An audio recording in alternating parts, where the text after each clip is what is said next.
Hello everyone, welcome to my channel. आज हम solve करेंगे class 9 chapter 1 exercise 1.5 question number 3, 4, 5 जो कि इस एक्सरसाइज के लास्ट के 3 क्वेश्चंस हैं। क्वेश्चन 3 है हमारे पास, recall pi is defined as the ratio of. Pi जो है वो क्या डिफाइंड हो रहा है? As the ratio. ठीक है, किसकी रेशो? सर्कमफ्रेंस से सी ऑफ द सर्कल।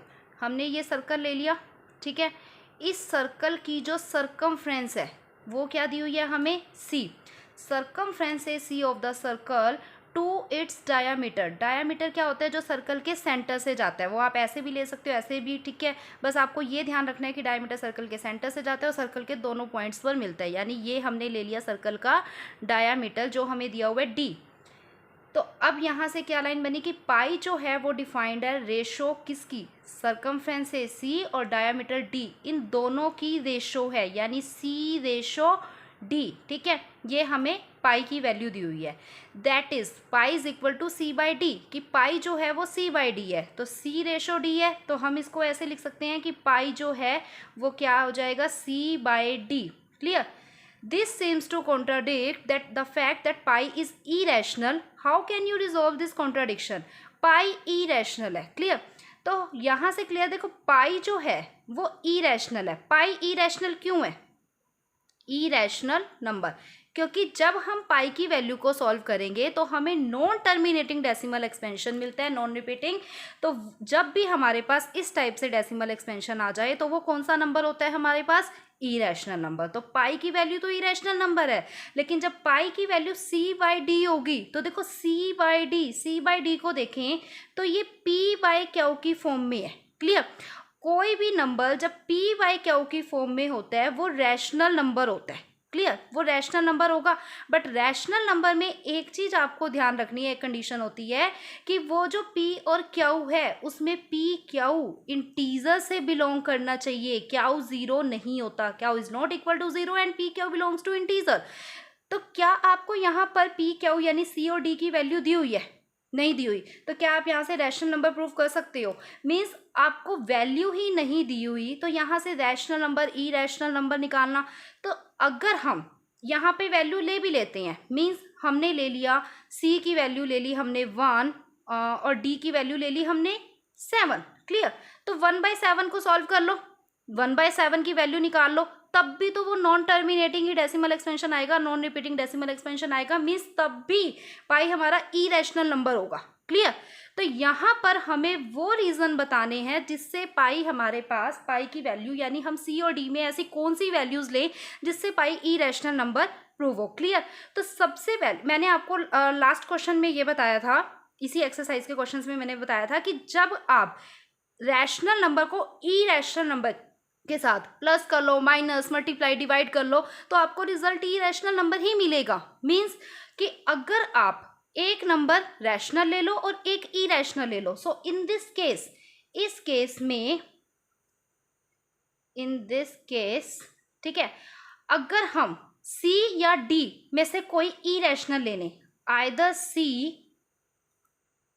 और D इज इरेशनल, अगर C और D में से कोई भी नंबर हमारा इरेशनल होगा तो पाई की वैल्यू क्या होगी? Then pi is irrational. तो पाई की वैल्यू भी क्या बन जाएगी? इरेशनल।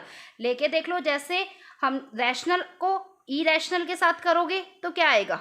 इरेशनल। यानी C की वैल्यू मान लो आपने ले ली √2/3, तो आपको क्या मिलेगा? इरेशनल। अगर आप ऊपर इरेशनल ले लो यानी C इरेशनल ले लो, D रैशनल ले लो, तो भी क्या मिलेगा? इरेशनल। यानी आप चाहे 3/√2 कर लो, √2/3 कर लो, तो आपको रिजल्ट इरेशनल ही मिलेगा। एक केस और होगा इरेशनल को इरेशनल से करने के बाद, यानी अगर आप दोनों नंबर इरेशनल के लेते हो, ठीक है, दोनों नंबर इरेशनल के, तो इसमें आपके साथ क्या होगा कि जैसे √2/√3 ले लो तो आपको इरेशनल मिलेगा। बट अगर आप √2/√2 लोगे तो आपको 1 यानी रैशनल नंबर मिलेगा। क्लियर? तो इरेशनल को इरेशनल से करने के बाद हमारे पास केस इरेशनल रैशनल दोनों आ सकते हैं, बट हमें यहाँ पर बताना है कि पाई इरेशनल कब होगा? जब हम या तो C या फिर D इन दोनों में से कोई नंबर इरेशनल लेंगे तो हमें रिजल्ट क्या मिलेगा, इरेशनल। तो आप यहाँ पर ये रीजन भी दे सकते हो कि in this case if either C और D is irrational then pi is irrational. एक आपके पास बुक का आंसर है, उसमें आप डायरेक्ट इसको ये भी बता सकते हो कि that there is no contradiction, there is no contradiction. Remember that when you measure a length, आप लेंथ को मेजर करते हो, देखो देयर इज नो कॉन्ट्राडिक्शन, इसमें कोई भी कॉन्ट्राडिक्शन नहीं है कि जब भी आप लेंथ को मेजर करते हो स्केल या किसी भी डिवाइस से तो आपको रैशनल वैल्यू मिलेगी। जैसा कि मैंने अभी समझाया है कि अगर आप पी बाई क्यू में इंटीजर्स ले लेते हो, हमें यहाँ वैल्यू नहीं दी हुई, ठीक है, अगर हम यहाँ पे इंटीजर वैल्यू ले लेते हैं तो मे बी हमारे पास रैशनल इरेशनल दोनों वैल्यूज आ सकती हैं। So you may not realise that either C और डी इज इरेशनल। तो आपको यहाँ पर ये ध्यान रखना है कि जब भी आप सी या डी में से कोई एक वैल्यू इरेशनल लोगे और एक रैशनल लोगे तो आपको रिजल्ट क्या मिलेगा, इरेशनल नंबर। और पाई जो है वो तो वैसे ही, पाई की जो वैल्यू है वो नॉन टर्मिनेटिंग नॉन रिपीटिंग, यानी पाई की वैल्यू तो वैसे ही इरेशनल नंबर है, बट अगर हम यहाँ पर वैल्यू चेंज करते हैं, यहाँ पर सी और डी इरेशनल लेते हैं कोई भी नंबर, तो हमें रिजल्ट क्या मिलेगा, इरेशनल नंबर। तो ये क्वेश्चन हो गया हमारे पास थर्ड। अब हम बात करेंगे क्वेश्चन नंबर 4 की। Represent root 9.3 on the number line. हमें नंबर लाइन पर 9.3 को रिप्रेजेंट करना है। हमने 1.2 में हमने पढ़ा था, उसमें हमने रूट 2 रूट 3 इनको रिप्रेजेंट किया था। अब हम करेंगे रूट 9.3 जो कि बिल्कुल चेंज है। तो इसके लिए आपको सबसे पहले क्या करना है, 9.3 की लाइन को मेज़र करना है, ठीक है। तो यहाँ पर मैंने 9.3 लाइन मेज़र कर ली, क्लियर, यहाँ से लेके 9.3, ये हो गया 1 2 3, यानी ये 9.3। तो ये जो लाइन है ये मेरी मेजरमेंट हो गई यहाँ से यहाँ तक, यानी ये होगी 9.3, क्लियर। 9.3 की मेजरमेंट ले ली, इसे नाम दे दिया ए और इसे नाम दे दिया हमने बी, यानी ये हो गई 9.3। ओके, अब हमें क्या करना है, रूट 9.3 को नंबर लाइन पर रिप्रेजेंट करना है। हम सबसे पहले, यानी ये हमारा जो बी पॉइंट है, इसे 1 सेंटीमीटर यानी 1 यूनिट, 1 यूनिट में आप कितने भी सेंटीमीटर ले सकते हो, बट मैं यहाँ पर ले रही हूँ 1 सेंटीमीटर, यानी ये वाला 1 सेंटीमीटर यहाँ से लेके यहाँ तक। ओके,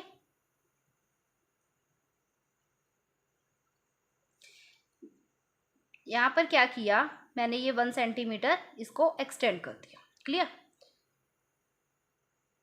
ये नाम दे दिया मैंने सी।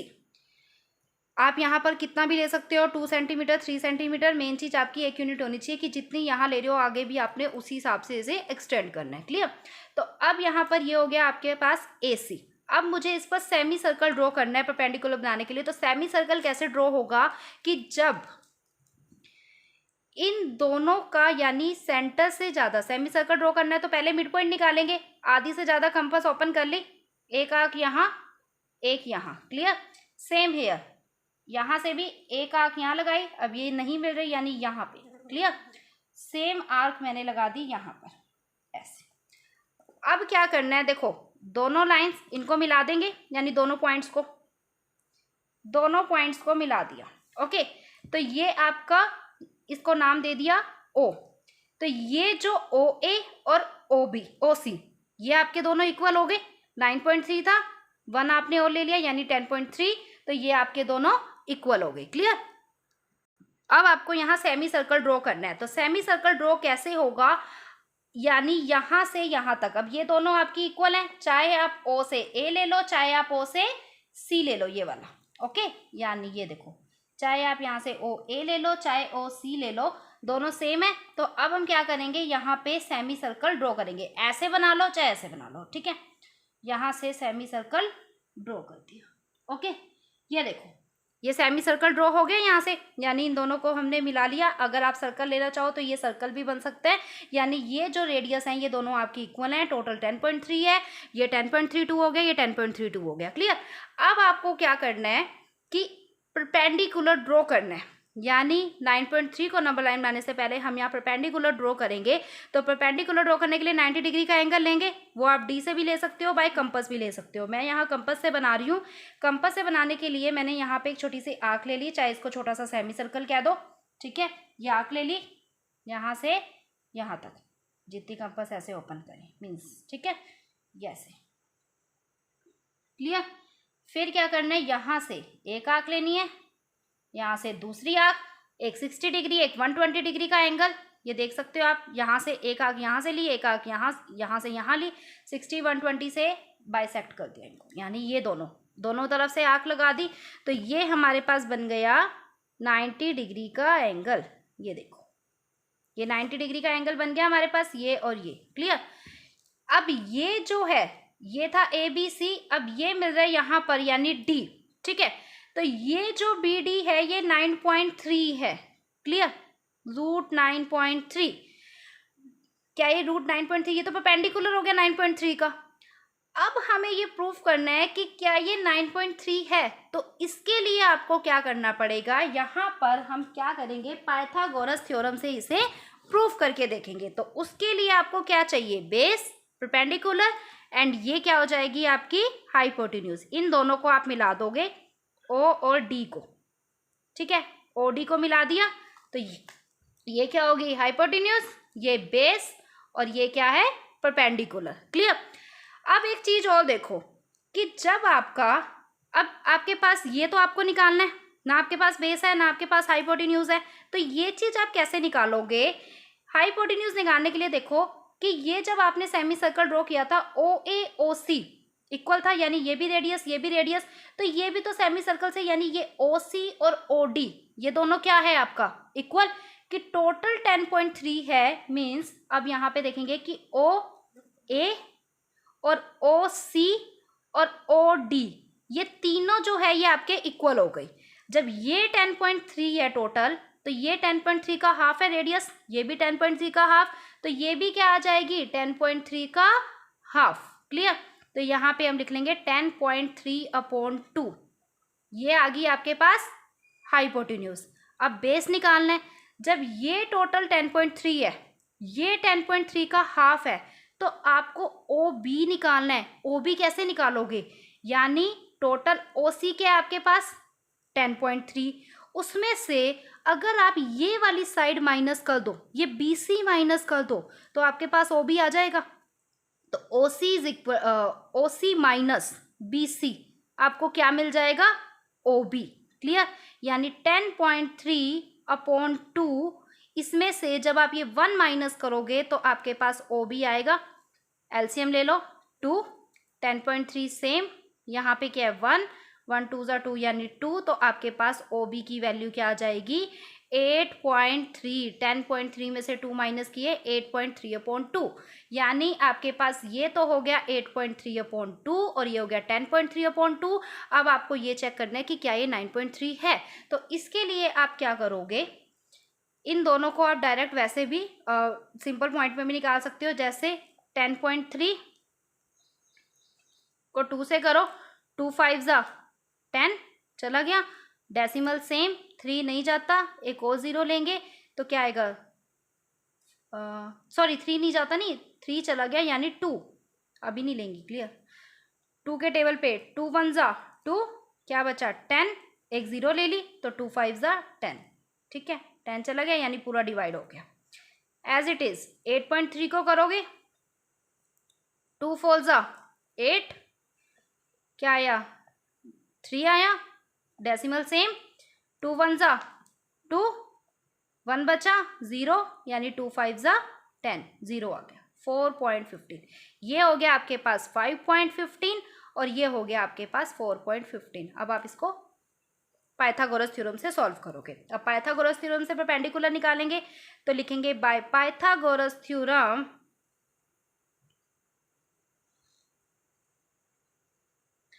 h² is equal to base square plus perpendicular square, यानी height square base, hypotenuse base, perpendicular. Hypotenuse की वैल्यू आपके पास अभी आई है 5.15 का स्क्वायर, बेस क्या है 4.15 का स्क्वायर, ठीक है, प्लस परपेंडिकुलर का स्क्वायर। अब क्या करेंगे, ये प्लस में है, इधर आके क्या हो जाएगा माइनस में, यानी 5.15 का स्क्वायर माइनस 4.15 का square is equal to perpendicular square as it is रहेगा। a² माइनस b² का फॉर्मूला लग रहा है यहाँ। a² माइनस b² क्या होता है, a plus B, a minus B, यानी एक बार आएगा 5.15 प्लस 4.15 और एक बार आएगा 5.15 minus 4.15। 15 clear is equal to perpendicular square. इन दोनों को प्लस करोगे तो क्या आएगा 9.30 ब्रैकेट है मल्टीप्लाई 5.15 में से 4.15 गए 1.00 क्या होता है 1। 9.30 को 1 से करोगे तो क्या आएगा 9.30 परपेंडिकुलर स्क्वायर। बट आपको क्या चाहिए परपेंडिकुलर, तो परपेंडिकुलर निकालने के लिए ये क्या चला जाएगा यानी परपेंडिकुलर का स्क्वायर ये क्या हो जाएगा 9.3 रूट में चला जाएगा।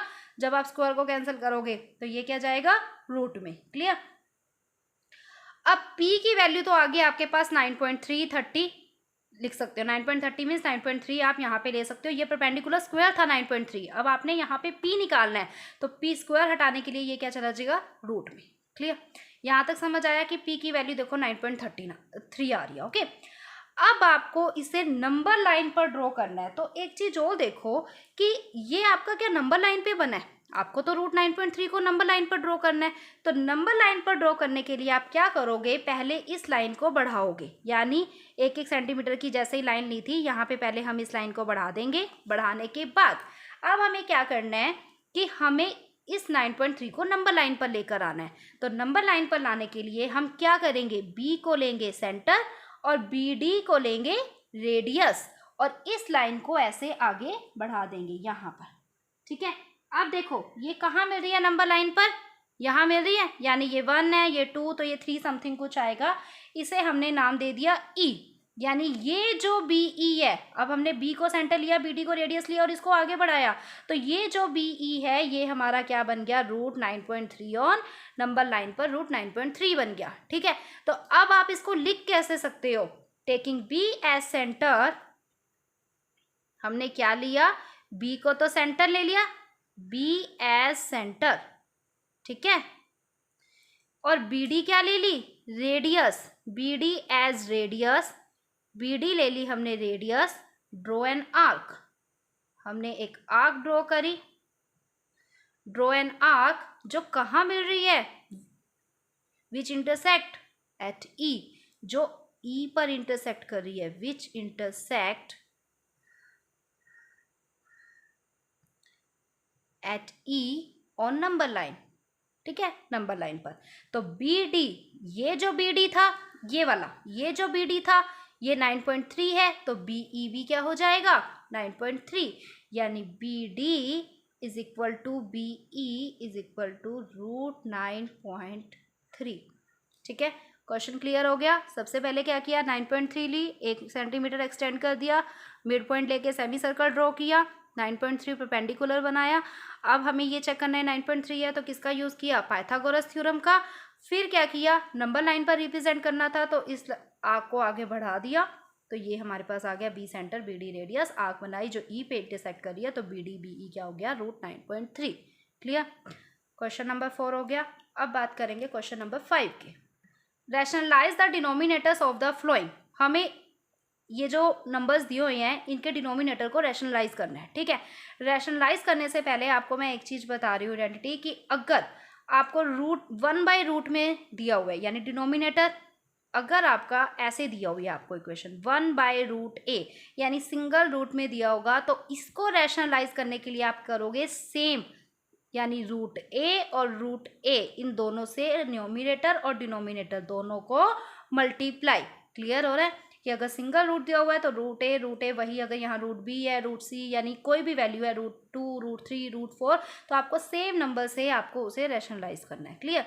अगर आपके पास ऐसा कुछ दिया हुआ है जैसे रूट में रूट a प्लस बी ठीक है तो आपको क्या ध्यान रखना है आपको किससे रैशनलाइज कैसे रैशनलाइज करना है कि यहाँ सेम नंबर है एज इट इज लो रूट a लो b है तो b लो ठीक है।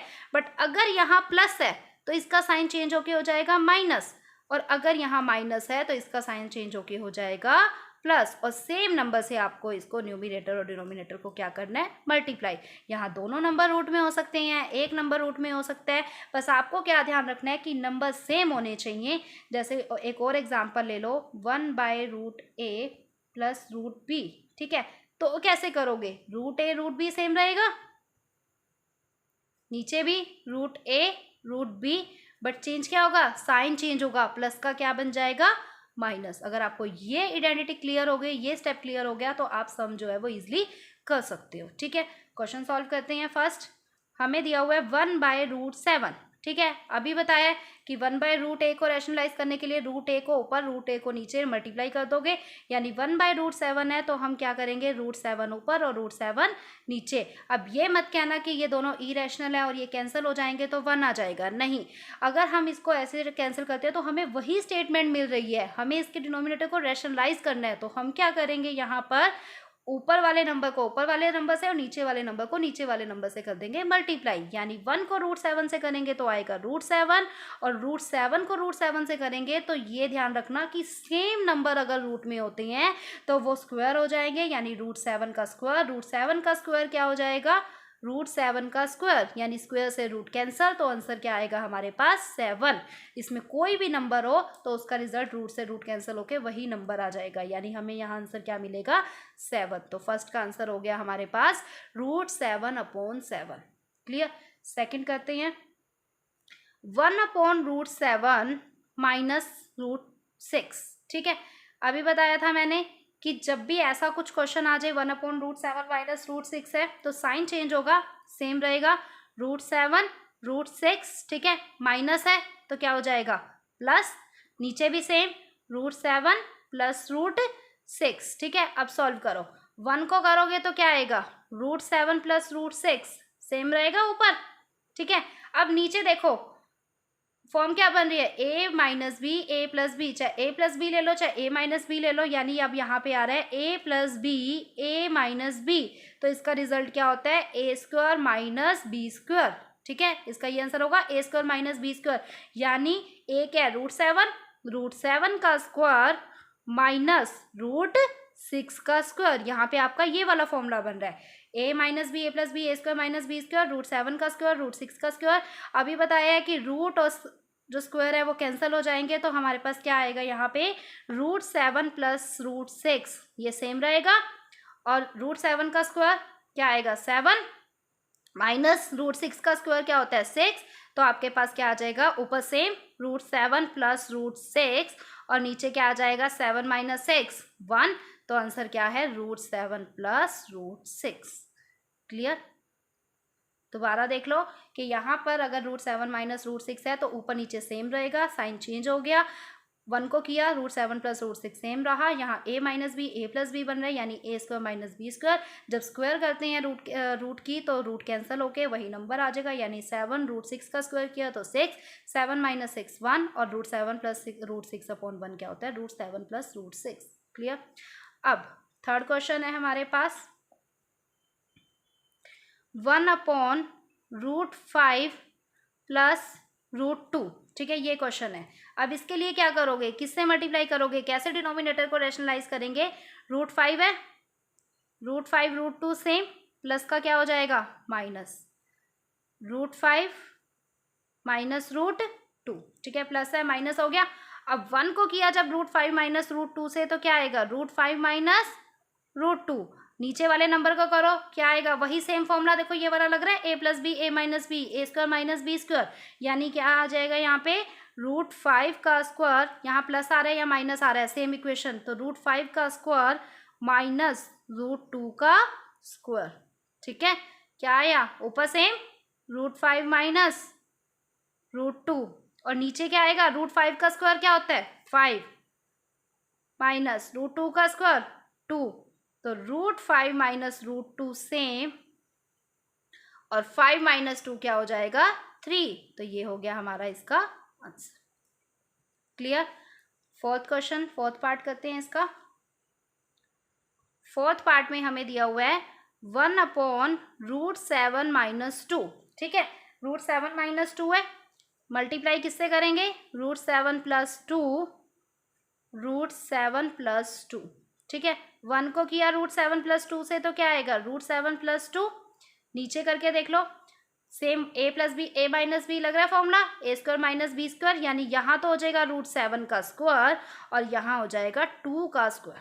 ठीक है, √7 + √2 सॉरी √7 + 2 आपका सेम रहेगा, √7 का स्क्वायर क्या होता है √7 कैंसिल होके 7 आ गया, माइनस 2 का स्क्वायर क्या होता है 4, तो आंसर क्या आएगा √7 + 2 7 - 4 3, ये हो गया आपका आंसर। क्लियर। तो इस क्वेश्चन में देखो हमने क्या किया कि रैशनलाइज करने के लिए सेम सिंगल नंबर रूट में है तो उसको रैशनलाइज किया ऊपर नीचे सेम, यानी रूट ए, रूट बी, रूट सी, यानी कोई भी वैल्यू है रूट 2, रूट 3, तो हमने क्या किया सेम नंबर से रैशनलाइज कर लिया, ठीक है। बट यहाँ पर क्या ध्यान रखना था कि अगर रूट है, जो नंबर दिया है, जैसे रूट ए के ऊपर है तो ए रूट लेना है, बी के ऊपर है तो बी रूट लेना है, ठीक है। बट साथ के साथ क्या ध्यान रखना है कि प्लस है तो माइनस, माइनस है तो प्लस, साइन चेंज हो जाएगा, ठीक है। आप इसमें रीज़न भी दे सकते हो इसका कि इन 1/√7, यहाँ पे मैंने रीज़न नहीं दिया बट आप यहाँ पे रीज़न भी लिख सकते हो, ठीक है। अगर 2 मार्क्स का क्वेश्चन आता है तो रीज़न ये दे सकते हो कि इन 1/√7 वी रैशनलाइज 1/√7 टू √7, यानी √7 से हम इसे रैशनलाइज करेंगे न्यूमिनेटर एंड डिनोमिनेटर, तो हमारे पास रिजल्ट ये आ जाएगा। आप इसका रीज़न भी दे सकते हैं, क्लियर। तो ये हो गए आपके 3rd, 4th, 5th question. I hope कि आपको ये तीनों क्वेश्चन समझ आए होंगे। अगर वीडियो पसंद आई है तो वीडियो को लाइक कर दीजिए, चैनल पर नए हैं तो चैनल को सब्सक्राइब कर दीजिए। Thank you.